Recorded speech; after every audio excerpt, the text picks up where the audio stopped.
जिल्ह्यात मिळालेली आहे, त्याचं रेकॉर्ड सुद्धा आहे, तेही आपण तपासून पाहू शकता।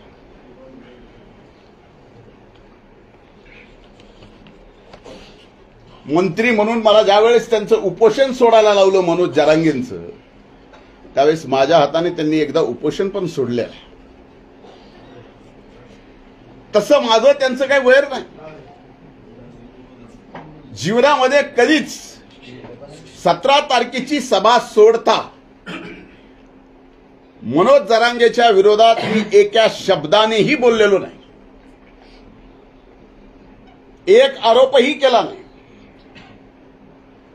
आणि अशा परिस्थितीमध्ये एकीकडे आपण सर्व समाजाला 18 पगड जातीला बहुजन समाजाला सोबत घेऊन जात असताना हा व्यक्ती कसाच आता आवरत नाही, म्हणून यालाच पूर्णपणाने राजकीय सामाजिक एवढंच नाही तर मनोज जरांगेंना वाटतं की धनंजय मुंडे या पृथ्वी तलावरच नसावा।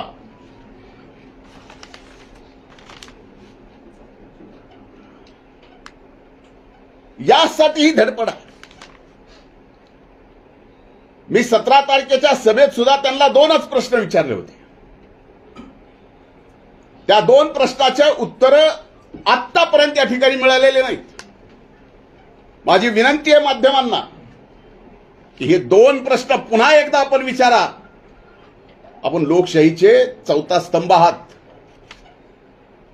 मी पहिला प्रश्न विचारला होता की मराठा समाजाला खरंच ओबीसी मध्ये जाऊन फायदा आहे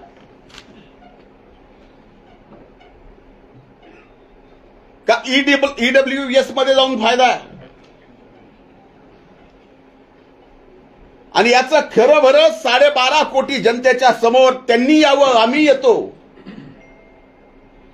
महाराष्ट्राच्या जनतेच्या समोर एकदा होऊन जाऊ द्या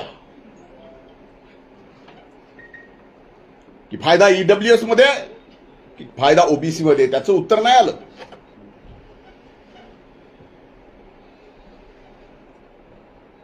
आणि दुसरी विनंती केली होती तो ओबीसीचा एल्गार मेळावा होता। ओबीसीच्या आरक्षणाला धक्का लागणार नाही यासाठी होता।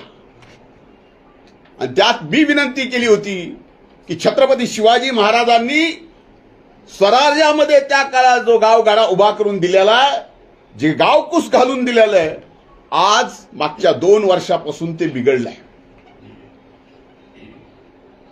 एका जातीचा मित्र दुसऱ्या जातीचा हे मित्र आता मित्र राहिले नाहीत।